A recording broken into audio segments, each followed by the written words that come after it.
अब 16वें श्लोक में जाकर के आगे फिर समझाया, तत्रैवं सति कर्तारमात्मानं केवलम तु यह पश्यत्य कृत बुद्धित्वान्न स पश्यति दुर्मति। ऐसा होने पर भी जो मनुष्य उस विषय में आत्मा को ही कर्ता देखता है, वह अशुद्ध बुद्धि वाला अज्ञानी यथार्थ नहीं देखता। दुर्मति मतलब अशुद्ध बुद्धि, अकृत जो अधूरा रह गया। आत्मा स्वयं कर्म नहीं कर रहा, वह तो विद्युत की भांति केवल मात्र बल और शक्ति ऊर्जा देता है, मतलब करंट दे रहा है। जैसे बिजली जो है, विद्युत जो है, वो अपना करंट देती है। तो कर्म करने के लिए शरीर में आत्मा कर्म नहीं कर रहा है, वो करंट दे रहा है। उसका करंट क्या है? ऊर्जा, बल और शक्ति आत्मा से आ रही है, लेकिन वह दृष्टा मात्र है, सदा निष्क्रिय रहता है। तत्रैवं सति, वह सभी प्रकार के उचित अनुचित कर्म शरीर कर्ता 10 इंद्रियां दैव की सहायता से ही कर्म होते हैं, परंतु इसमें चेतना पहुंचाने वाला आत्मा वह निष्क्रिय रहता है। आत्मा कुछ भी नहीं कर रहा होता है, आत्मा दौड़ दौड़ के काम नहीं कर रहा है, वो अपने स्थान में निष्क्रिय बैठा हुआ है, लेकिन विद्युत भेज रहा है अपनी तरफ से। अब उसका उपयोग आप क्या करेंगे? आपको सर्दी में विद्युत के द्वारा हीटर चलाना है, तो एक ही एसी जो एयर कंडीशनर होता है, उसमें दोनों तरह की चीजें लगी हुई हैं। उसमें आपको जो है ठंडी हवा का भी लगा हुआ है और गर्म हवा का भी लगा हुआ है। ऐसे एसी आते हैं ना, जो लोग पहाड़ों में रहते हैं तो पहाड़ों में इसी तरह के एसी काम करते हैं। ऑस्ट्रेलिया में आप चले जाएं तो वहाँ पर भी आपको ऐसे एसी का ही प्रयोग करते हैं, क्योंकि वहाँ पर जो है, जब इंडिया में गर्मी पड़ रही होती है तो वहाँ सर्दी पड़ रही होती है, उल्टा है। तो कोई आदमी ऐसा करे कि सर्दियों में जरूरत तो है उसको हीटर चलाने की, चला बैठे वो एसी, मतलब ठंडा कूलिंग वाला कुछ बटन दबा बैठे, तो वही एक चीज दुख देने लग जाएगी। बिजली तो अपना ही काम कर रही है, बिजली का काम है, उसने करंट भेजा वहां से और यंत्र में करंट भेज दिया। अब तुम्हारी अक्ल के ऊपर है, तुम शुभ करते हो या अशुभ करते हो, दुखदायी कर्म करते हो या सुखदायी कर्म करते हो। आत्मा अपनी जगह निष्क्रिय बैठा हुआ अपना करंट भेज रहा है, लेकिन वह कार्य नहीं कर रहा है। तो अकृत बुद्धि मतलब यहाँ कहा कि ऐसा होने पर भी जो मनुष्य उस विषय में आत्मा को ही करता देखता है, वह अशुद्ध बुद्धि वाला है, अज्ञानी अयथार्थ देखता है, मतलब वह यथार्थ नहीं देख रहा है, मतलब आत्मा कर्म नहीं कर रहा है। करने वाला शरीर और उसके माध्यम से हमारे विभिन्न अवयव कार्य कर रहे हैं। आत्मा तो अपना करंट दे रहा है। तो सभी प्रकार के उचित अनुचित कर्म शरीर कर्ता 10 इंद्रियां दैव की सहायता से होते हैं। इसमें चेतना पहुंचाने वाला जो आत्मा है वो निष्क्रिय रहता है, यह इसका अर्थ है। अब इसकी व्याख्या करेंगे तो बहुत समय लगेगा, इसलिए आइए 16वें के बाद अब 17वें श्लोक में प्रवेश करते हैं। यस्य नाहं कृतो भावो बुद्धिर यस्य न लिप्यते हत्वापि स इमान लोकान न हन्ति न निबध्यते। यहां कहा गया है कि जिस पुरुष के अंतःकरण में मैं करता हूं ऐसी भावना नहीं है, यस्य नाहं कृतो भावो बुद्धिर यस्य न लिप्यते, जिस पुरुष के अंतःकरण में मैं करता हूं ऐसा भाव नहीं है, जिसकी बुद्धि सांसारिक पदार्थों में और कर्मों में लिप्त नहीं होती, वह पुरुष हत्वापि इमान लोकान न हन्ति न निबध्यते, वह इन सब लोकों को मार कर भी मरता नहीं पाप से बंधता है। कर्म का नियम है, जो कर्म का कर्ता होता है, कर्म का भोक्ता भी वही होता है। ये इस संसार में कर्म का नियम है कि जो भी करने वाला है उसी को उसका फल मिलेगा, अच्छा मिले या बुरा मिले। लेकिन जो अहंकार की भावना से मुक्त है, अर्थात जो निष्काम भाव से कर्म कर रहा है, जिसकी बुद्धि निर्लिप्त निसंग है, वह सब लोगों को, मतलब लोक से मतलब यहाँ किसी को अगर मारता हुआ भी कर्म करता है तो भी श्री कृष्ण कहते हैं मारता नहीं है, वह कर्म करता हुआ भी कर्म बंधन में नहीं पड़ता। अब ये एक श्लोक ऐसा है जिसमें लोगों की बुद्धि घूम जाती है, क्योंकि यहाँ ये कहा गया है कि जिस पुरुष का अंतःकरण ऐसा है कि मैं करता हूँ, ऐसी भावना जिसके अंदर नहीं है, मैं करने वाला नहीं हूँ, और सांसारिक पदार्थों में कर्मों में वो लिप्त भी नहीं है, और ऐसा व्यक्ति किसी को मार भी दे तो भी उसे पाप नहीं लगता, तो ऐसा मानकर तो सब कोई जो है कुछ भी मारे किसी को तो दंड का अधिकारी बनना नहीं चाहिए, लेकिन दंड तो वो भोगता है। तो यहाँ पर हम डॉक्टर राधा कृष्णन के विचारों को ध्यान में रखते हैं और फिर अपनी भावना भी साथ में रखेंगे। डॉक्टर राधा कृष्ण कहते हैं कि मुक्त आत्मा अपने आप को विश्व आत्मा का उपकरण मानता है। जो मुक्त आत्मा है वह विश्व आत्मा, विश्व की आत्मा हो गया परमात्मा, जीवात्मा हो गया इस जीवन की आत्मा, इस शरीर का जो संचालक जीवात्मा है। तो ऐसा कोई जो मुक्त आत्मा है, देहातीत अवस्था में रह रहा है, गुणातीत अवस्था में रह रहा है, जिसको कहेंगे आप कि वह विदेह अवस्था में जीवन जीता है, देह में रहते हुए भी देह से ऊपर उठ करके जी रहा है, ऐसे जो मुक्त आत्माएं हैं वह अपने आप को इस संसार में परमात्मा का उपकरण बन जाते हैं, इंस्ट्रूमेंट बन जाते हैं। वो चलाए हम चलें, वो दौड़ाए हम दौड़ें, अपने आप को यंत्र बनाए भगवान का। अपने को जो यंत्र बना लेता है तो वो जो कर्म करता है वह स्वयं नहीं करता, विश्व आत्मा के माध्यम से विश्व की व्यवस्था बनाए रखने के लिए कर्म कर रहा है। अब वह भयंकर कर्मों को भी किसी स्वार्थपूर्ण उद्देश्य या इच्छा के बिना करता है, केवल इसलिए कि ये उसका आदिष्ट कर्म है, भगवान ने उसको आदेश दिया, तो इसलिए वह आदिष्ट कर्म को करता है, भगवान का जो कर्म है उसे करता है।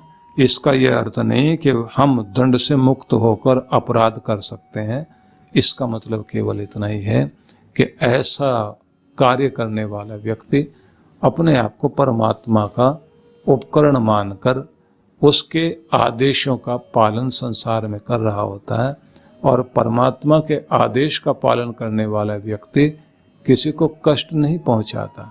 लेकिन फिर भी अगर हम ऐसे देखें कि डॉक्टर परमात्मा का प्रतिनिधि बन करके कोई सर्जन सर्जरी करे तो दुख पहुंचाने के लिए नहीं, वो थोड़ा दुख पहुंचा रहा है बड़ा दुख काटने के लिए। वो अगर इंजेक्शन चुभा रहा है तो रोज रोज जीवन में हर पल इंजेक्शन की तरह दर्द ना हो, उससे बचाने के लिए एक दर्द दे रहा है। अब हम अपने ढंग से भी इसको समझते हैं, यहां जो संदेश है वो किसे दिया जा रहा है? संदेश दिया जा रहा है युद्ध भूमि में खड़े हुए अर्जुन को, और उसे कहा जा रहा है कि तूने लड़ना है, और लड़ना है तो फिर साथ में ये कहा गया है कि तू बंधन मुक्त होकर अपना कर्तव्य कर, धर्म निभा, क्योंकि ये धर्म निभाने का समय है। इस समय तेरे हाथ से अगर कोई मरता भी है तो योद्धाओं के लिए, शूरवीरों के लिए एक बात हुआ करती है कि वो किसी के प्रति बैर भावना रखकर निजी स्वार्थ के लिए नहीं लड़ता, वो धर्म के लिए, न्याय के लिए, अन्याय से बचाने के लिए, अत्याचार से बचाने के लिए, धरती को, अपनी भूमि को दुष्टों के पंजों से मुक्त कराने के लिए वो लड़ाई लड़ता है। और जब ऐसी लड़ाई लड़ता है तो जिनको वो मारेगा उससे उसको गर्व होता है, मैंने इतने सैनिक दुश्मन के मारे, और उसमें उसको सम्मान भी दिया जाता है, तो वहां उसे पाप नहीं लगता। तो इसलिए आम मनुष्य के लिए बात नहीं है, ये अर्जुन को युद्ध भूमि में खड़े हुए उस समय कस दिया गया ये संदेश है। इसलिए इसे जो है व्यक्तिगत लेकर के आप जो है साधु बाबा अपने लिए लेकर के बैठे हैं और अपना चिमटा हाथ में लेकर के कहेंगे ईश्वर ने आदेश दिया हुआ इसलिए मैं किसी को मारूं, किसी की खोपड़ी फोड़ूं, तो कोई तकलीफ नहीं होगी क्योंकि ईश्वर कार्य है। तो बहुत लोगों ने गलत व्याख्याएं करके अपने अपराध को छिपाने के लिए श्लोकों का प्रयोग कर लिया। तो इसलिए ध्यान रखना कि यहाँ जो संदेश दिया जा रहा है वो अर्जुन को, योद्धा को है, वीर को है, वीर सैनिक को है। लेकिन दूसरी तरफ डॉक्टर राधा कृष्ण के भाव को अगर हम समझें, क्योंकि मैंने अपना भाव भी कहा और डॉक्टर राधा कृष्ण का भी भाव कहा। डॉक्टर राधा कृष्णन कहते हैं कि विश्व आत्मा से कोई मुक्त आत्मा अपने आप को जब जोड़ लेता है तब कर्म जो करता है तो कराने वाला भगवान है फिर, और वो सांसारिक व्यवस्था बनाए रखने के लिए कर्म कर रहा होता है। सांसारिक व्यवस्था, जैसे कोई व्यक्ति ने अपनी संस्थाएं चलानी है, व्यवस्था बनानी है, तो भीड़ में से लोगों को नियंत्रित करने के लिए डांटना भी पड़ेगा, रोकना भी पड़ेगा, किसी को जो है प्यार से बैठाना पड़ेगा। तो वो जो व्यवस्था है उसमें आप कोई कठोर हो गए, निर्दयी हो गए, ऐसा नहीं, एक व्यवस्था निभानी पड़ रही है आपको। तो इसलिए ये कहा गया है कि जो पुरुष अंतःकरण में मैं करता हूं ऐसा भाव नहीं रखता और सांसारिक बुद्धि से जो पदार्थों में अपने कर्मों को लिप्त नहीं होने देता, वह पुरुष जो है इस संसार में किसी को मारने के बाद भी वह कर्म बंधन में नहीं आता, पाप से युक्त नहीं होता। तो यहाँ सिर्फ वही बात है कि जो व्यक्ति मैं ऐसा कर रहा हूँ, अपने लिए कर रहा हूँ, ऐसा नहीं, मैं समाज के हित के लिए और अपना कर्तव्य निभाने के लिए यह कार्य कर रहा हूँ। तो कभी कभी कांटे से कांटा निकाला जाता है और कांटा निकालते समय भी दर्द होता है, लेकिन वह किसी को चोट पहुंचाने के लिए नहीं है, बल्कि बड़े दर्द से बचाने के लिए है। कभी कभी ऐसा भी होता है कि कोई बच्चा भागता हुआ जा रहा है और सामने एक गड्ढा, और आप उधर से दौड़ते हुए आए और उसको उल्टी तरफ धक्का देते हैं, गड्ढे की तरफ नहीं, गड्ढे से उल्टी तरफ धक्का देकर गिराते हैं। तो बच्चे नीचे जमीन पर गिरा तो थोड़ी चोट लगी, रोया, लेकिन जिस गड्ढे में गिर के वो मर भी सकता था, टांग बांह टूट सकती थी, उससे तो बच गया। तो कभी कभी ऐसे कर्म भी व्यक्ति को करने होते हैं, लेकिन उन कर्मों का मतलब किसी को दुख देना नहीं, बल्कि दुख से बचाना है। तो ऐसे कर्म का फल व्यक्ति को, अगर हम कहें कि वो पुण्य प्राप्त करने के लिए नहीं, उसने ईश्वरीय कार्य किया है। ईश्वरीय कार्य क्या है कि हमारे रहते हुए हमारा दायित्व है, हमारी जिम्मेदारी है कि दुनिया को कष्ट ना मिले, लोग दुख से युक्त ना हो। तो 18वें श्लोक में फिर हम लोग देखते हैं, ज्ञानम ज्ञेयम परिज्ञाता त्रिविधा कर्म चोदना कर्णम कर्म करतेति त्रिविधा कर्म संग्रह। कर्म की प्रेरणा देने वाले भी 3 चीजें होती हैं, एक को ज्ञान कहा गया, दूसरे को ज्ञेय कहा गया है, और तीसरा जो है ज्ञाता। इन तीनों से कर्म की प्रेरणा मिलती है, कर्ता, करण और क्रिया, इन तीनों से कर्म किए जाते हैं। ज्ञाता को जो है नोवर कहेंगे, ज्ञेय जो है नॉन हो गया, और ज्ञान जो है नॉलेज हो गई। कर्ता हो गया एक्टर, और कर्म हो गया एक्शन, और कर्ण हो गया इंस्ट्रूमेंट। इन 6 में ज्ञान, कर्म, कर्ता ये 3 ही मुख्य हैं। सांख्य शास्त्र में गुणों के भेद के कारण ज्ञान, कर्म, कर्ता, इन तीनों के 3 प्रकार के त्रिविध भेद कहे गए। इन तीनों भेदों को भली भांति सुनो, ऐसा जो है 19वें श्लोक में भगवान श्री कृष्ण ने कहा। लेकिन उससे पहले मैं आपको 18वें श्लोक के संबंध में बता रहा हूं। 18वें श्लोक में यह कहा गया है, ज्ञान, ज्ञेय और परिज्ञाता, ये तीनों को कर्म की प्रेरणा देने वाले ये 3 चीजें हैं। एक हो गया ज्ञान, एक हो गया ज्ञेय और एक हो गया ज्ञाता। ये 3 के द्वारा जो है कर्म की प्रेरणा मिलती है। ऐसे भी समझ लीजिए कि कर्ता, करण और क्रिया, इन 3 के द्वारा कर्म होता है। मनुष्य जब तक इस दुनिया में रहता है कुछ न कुछ करता रहता है, और करता रहता है तो कराने वाली जो शक्तियां हैं प्रत्येक व्यक्ति के अंदर है। और जो है कभी कभी होता है ना कि अंधे को अंधेरे में बहुत दूर की सूझती है। बैठा हुआ है, कुछ दूर की बात सूझी और उठ करके चल पड़ा। अब अगर आंख वाला देखे तो आंख वाले को लगता है ये जाकर गिरेगा, लेकिन अंधे व्यक्ति के लिए तो दिन में भी वैसे ही अंधेरा है, रात में भी वैसा अंधेरा है, लेकिन वो अपने स्पर्श के माध्यम से अपने कर्म को करता रहता है। और कर्म करता रहता है तो ये बात ध्यान रख लीजिए, कर्म की प्रेरणा अंदर से आती है। उपनिषद में एक जगह वर्णन आता है कि याज्ञवल्क्य जो है उनसे प्रश्न किया गया कि मनुष्य जो है वो किस आधार से देखता है। तो वो कहते हैं कि व्यक्ति देखता तो आंख से है, लेकिन उसे रोशनी चाहिए। तो बोले रोशनी से मतलब, बोले दिन में उजाले के द्वारा देखता है, कि रात में बोले चांद की चांदनी से देखता है, कि अगर चांद की चांदनी भी ना हो और उजाला भी नहीं है और अंधेरा है तब वो फिर कैसे देखता है। तो उन्होंने कहा आकाश में अगर बादल हो और बिजली चमकती हो, तो बिजली जो चमकती है तो वो जो उसकी चमक है एकाएक चमक आएगी तो उससे दूर तक का रास्ता दिखाई दे जाता है, फिर वो उससे देखता है। तो पूछा गया अगर वो भी नहीं हो तो? अब याज्ञवल्क्य के आगे कहते हैं फिर वो ध्वनि से देखता है।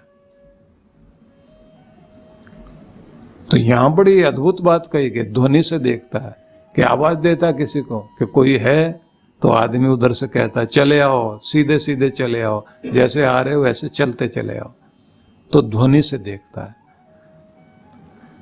पूछा अगर ये ध्वनि भी ना हो तो फिर कैसे देखता है? बोले फिर स्पर्श से देखता है, छू छू कर व्यक्ति चल रहा होता है।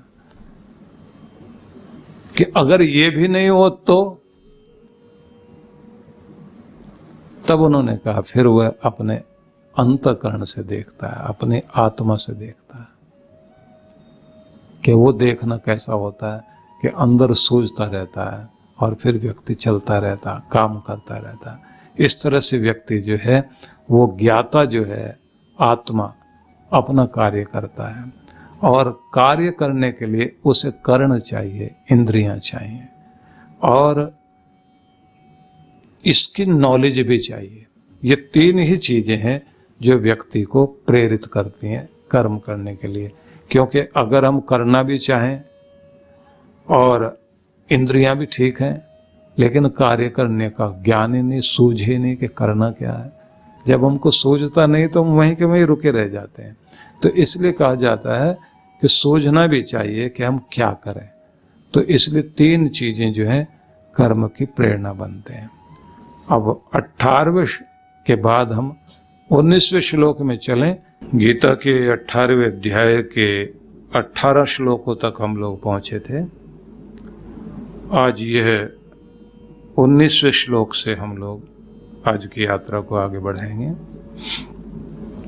ज्ञानम कर्म च कर्ता च त्रिधेव गुणभेदत प्रोच्यते गुण संख्याने यथावशृणु तान्यपि।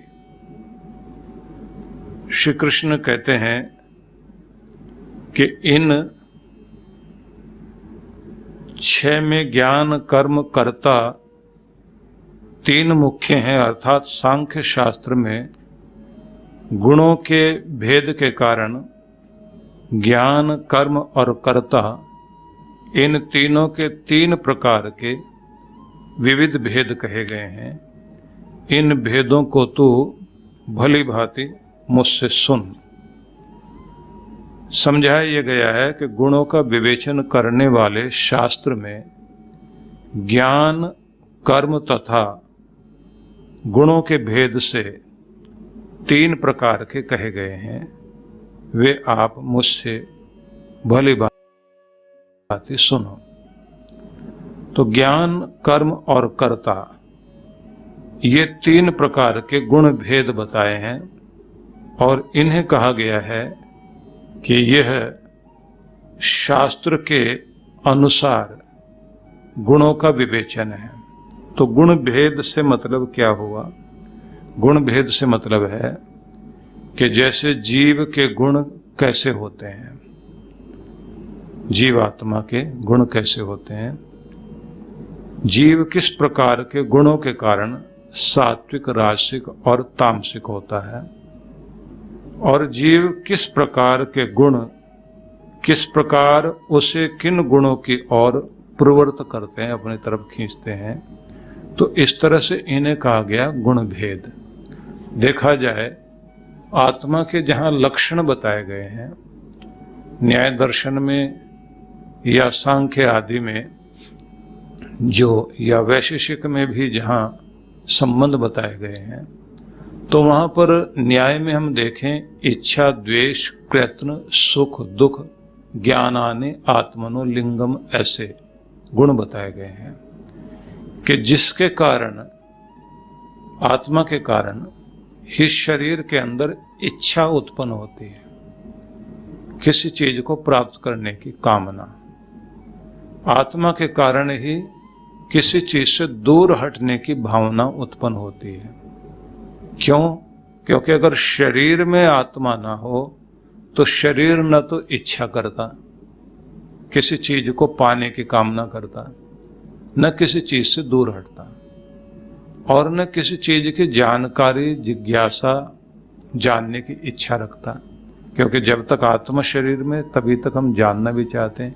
इच्छा द्वेष प्रयत्न और किसी चीज को पाने का प्रयत्न करना, सुख दुख की अनुभूति और जानकारी लेना, ये इस तरह की चीजें जो भी हैं ये जीवात्मा के कारण ही होता है। तो ये इनको कहा गया है कि ये आत्मा के लक्षण हैं, सिम्टम्स हैं, जिनके कारण ये पता लगता है कि शरीर के अंदर जो भी गतिविधियां हो रही हैं वो जिसके कारण हो रही हैं वह आत्मा है। और वह जीवात्मा, उसके गुण भेद कैसे, मतलब जीव के गुण बता दिए, जीव किस प्रकार के गुणों के कारण सात्विक और राजसिक और तामसिक होता है। मतलब कोई व्यक्ति उसकी आत्मा के चारों ओर प्रकृति का कौन सा प्रभाव अपना काम कर रहा है। तामसिक व्यक्ति की तामसिक वृत्ति होती है, वो उसी तरह के लोगों में बैठेगा, उसी तरह की प्रवृत्ति होगी, वैसा व्यवहार करेगा। राजसिक लोगों में बैठेगा और सात्विक लोगों में, फिर वैसा ही भोजन, वैसे ही वस्त्र, वैसे ही व्यवहार करता है। तो इसलिए ये बात ध्यान रखने की है कि सांख्य सिद्धांत जिसमें ज्ञान कर्म और कर्ता ये गुणों के भेद से हैं, अपने विशेष प्रकृति के साथ तीनों गुण संपूर्ण विश्व को अपने अधीन किए हुए हैं। तो इनका प्रभाव प्रत्येक मनुष्य के जीवन में आता है।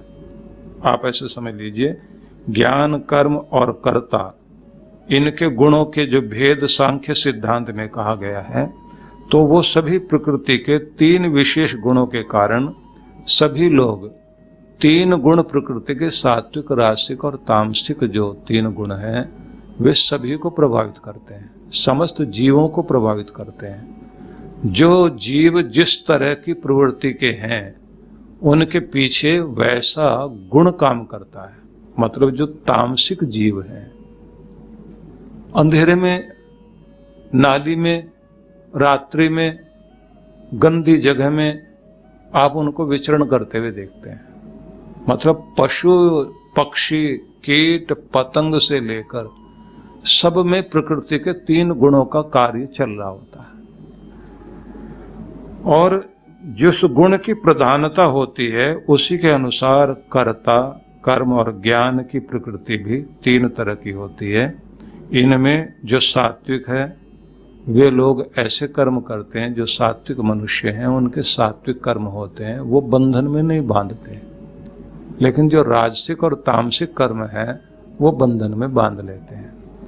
इसलिए ये बात ध्यान रख लें की है कि प्रत्येक व्यक्ति शुभ करने के लिए स्वतंत्र है, लेकिन अशुभ करने के लिए कोई भी आदमी स्वतंत्र नहीं। जहां अशुभ किया तो कानून का कार्य शुरू हो जाता है और वहां बंधन का कार्य शुरू हो जाएगा।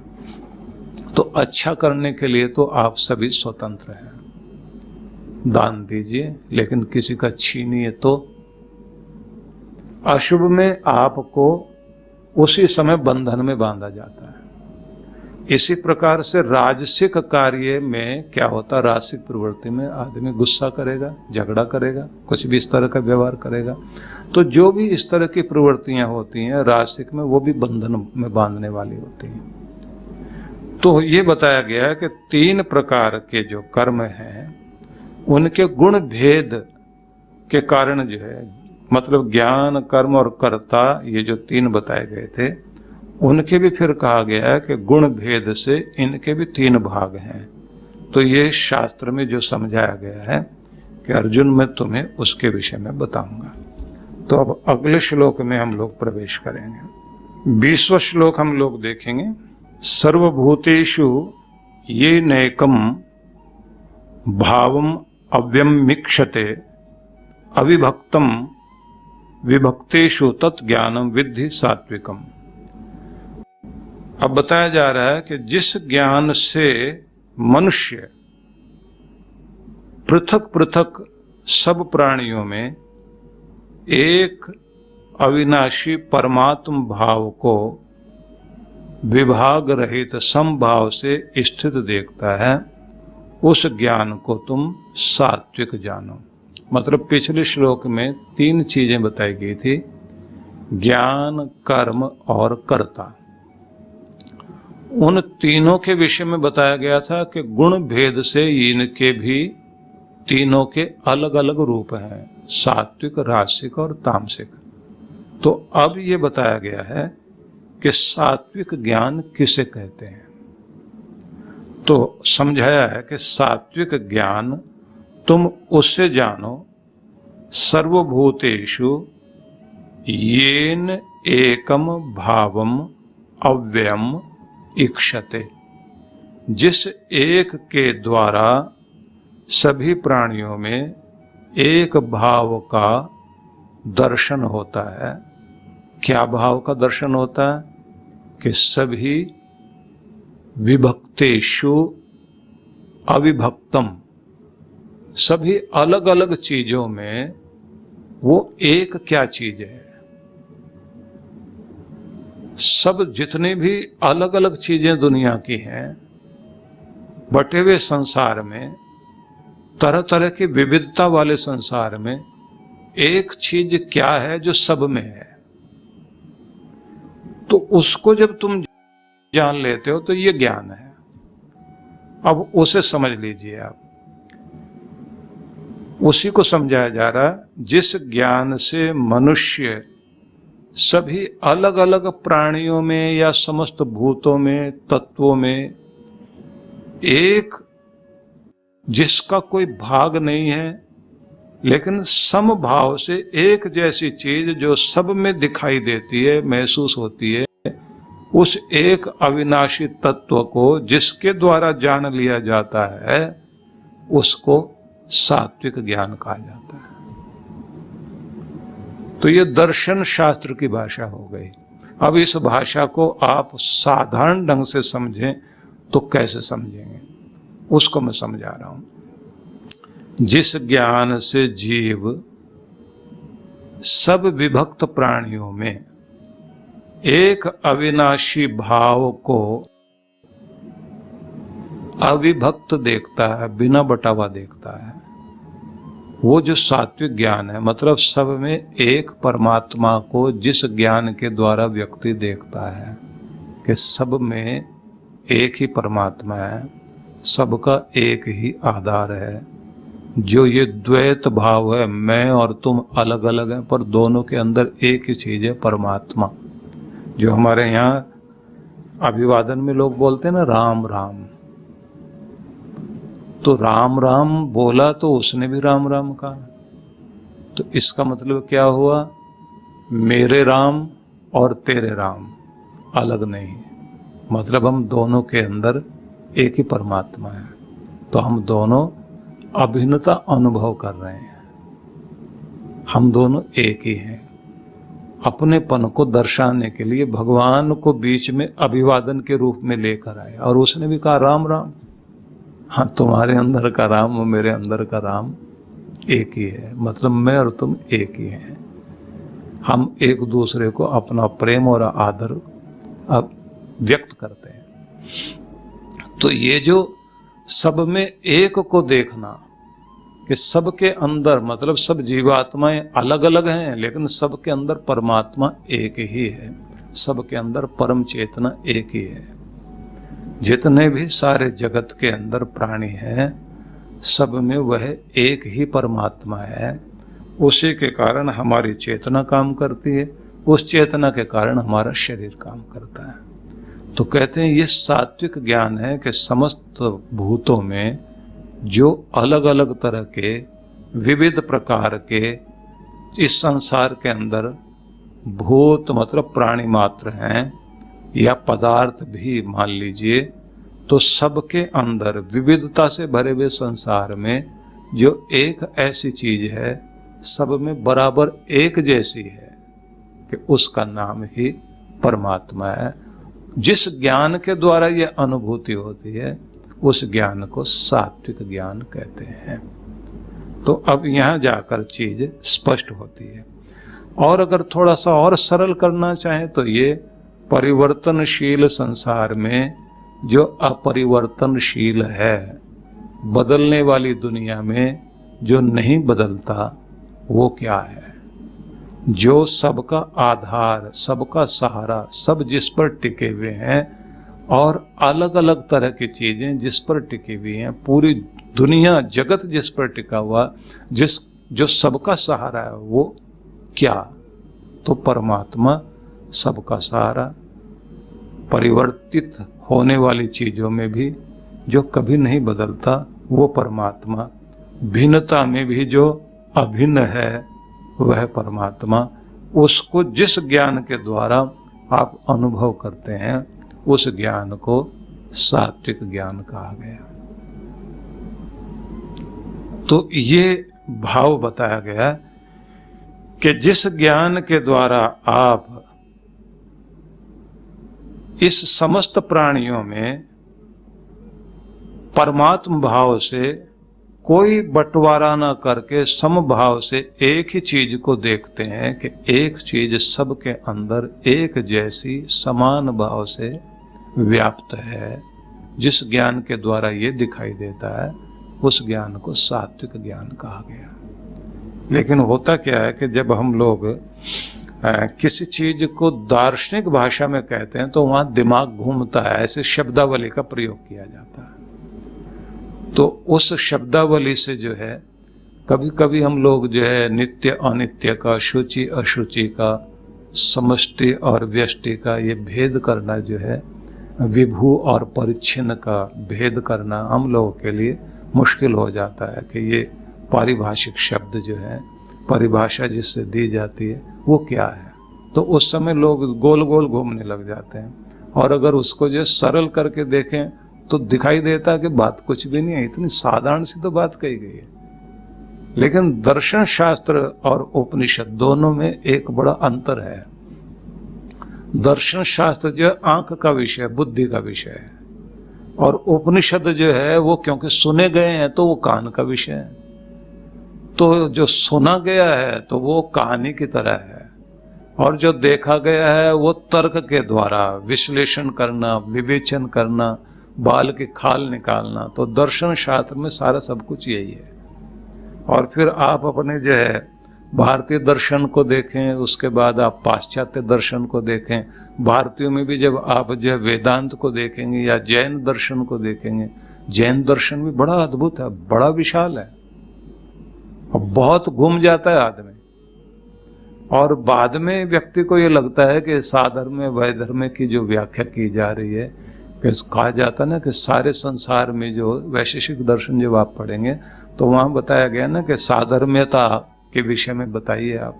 तो जो तर्क शास्त्र है, न्याय के अनुसार जो है, वहाँ आप जब विवेचन करने लग जाते हैं तो वहाँ एक अलग तरह की चीज़ें सामने आने लग जाती हैं कि पूरी दुनिया में एक जैसी दिखाई देने वाली चीज़ें क्या हैं। सारे पत्ते एक जैसे दिखाई देते हैं एक पेड़ के। अब वो कहते हैं अब इसमें वैधर्म में देखिए, सारे पत्ते एक जैसे तो हैं, फिर भी अलग अलग क्यों हैं? तो इनकी बनावट में अंतर कहाँ है? कि जहां वैधर्म को आप देखते हैं तो वहां आपको विशेषता समझ में आएगी। देखने में तो आपको सारी बकरियां एक जैसी लगेंगी, लेकिन जो पालेगा उसको तो पता है, अपनी बकरी को तो पहचान करके बताएगा मेरी बकरी है। क्यों दूसरे में मिल जाए तो, और दूसरा कहे कि मेरी बकरी है ये तो बहुत पहचान होती है जो पालने वाले, क्योंकि वो उसका साधर्म रूप नहीं देखता, वो उसका वैधर्म रूप देखता है। तो दर्शन शास्त्र जो है वो बुद्धि को हिलाने वाला कार्य है, और बुद्धि से जब तक आप हिलाएंगे नहीं, क्योंकि एक भाषा होती है जो आप बोलते हैं तो आपने मुंह से बोला, कान ने सुन लिया। एक भाषा वो होती है जिसमें बुद्धि लगाई जाए, तो वो तर्क से बोला तो दिमाग तक बात गई। एक भाषा वो होती है जो आपने मुंह से बोली गई लेकिन दिमाग लगाया, लॉजिक है उसमें, लेकिन भावना भी है, अब वो दिल तक गई, और जो दिल तक गई वो आपको हिला देती है। इसलिए कहने वाले व्यक्ति को इस बात का बहुत ध्यान रखना होता है कि तुम्हारा बोलना सिर्फ बोलना ही नहीं होना चाहिए, लॉजिक भी हो, लेकिन जिस गहराई से तुम बोल रहे हो, जिस अनुभूति से बोल रहे हो, अगर वह अनुभूति भाषा में जुड़ गई है तो हृदय तक पहुंचेगी। तो इसलिए जो है हम इस तरह से इस शब्द को समझ सकते हैं कि जैसे मिट्टी के बर्तन अलग अलग, नाम भी अलग अलग, लेकिन सब में मिट्टी एक की एक। सोने के सारे आभूषण, आकार अलग, नाम अलग, रूप अलग, और प्रयोग भी अलग अलग तरह से। कोई कान में पहना जा रहा, कोई नाक में, कोई कमर में, तो भी सब में एक चीज समभाव से है, और वो है सोना।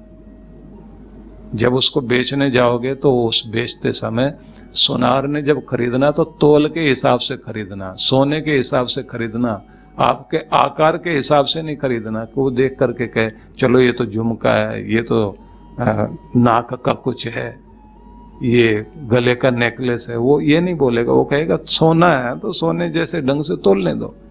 तो सब में जो एक जैसी चीज है वो परमात्मा है। नाम अलग है, आकार अलग है, रूप अलग है, व्यवहार के लिए अलग अलग है, प्रयोग अलग अलग हो सकते हैं, लेकिन सब में एक तत्व जरूर है जिसके कारण ये सारी चीजें टिकी हुई हैं, वो परमात्मा है।